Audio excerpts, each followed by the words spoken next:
Ara at Toshiaki Honjo. Nagkainitan ng dalawa. Sinubukan silang awatin ng isa sa mga guro, subalit hindi sila nakikinig at nagsimula na silang magkagulo.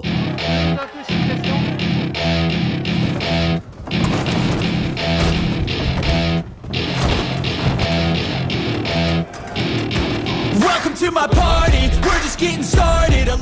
Natatakot ang mga guro dahil sa mga nangyayari. Tapos ay nagmamadaling pumasok ang isa pa sa mga guro at sinabi nito na malaking problema to. May dumating na yakuza sa loob ng campus. Tumawag kayo ng mga pulis. Pumasok din ang isa pang estudyante at sinabi nito na tumigil muna kayo. May nangyayari sa labas. At dahil dito, tumigil sila sa pag-aaway at naglabasan ng lahat ng estudyante. At dito ay nakita nila ang iilang miyembro ng yakuza. Siya si Ken Katagiri at sinabi nito na hinahanap namin ang nagngangalang si Rizawa. Dagdag pa nito, binugbog niya ang isa sa mga tao namin at kasalukuyang nasa ospital. Kung sino ka man, magpakita ka na. Subalit, hindi umiimik ang mga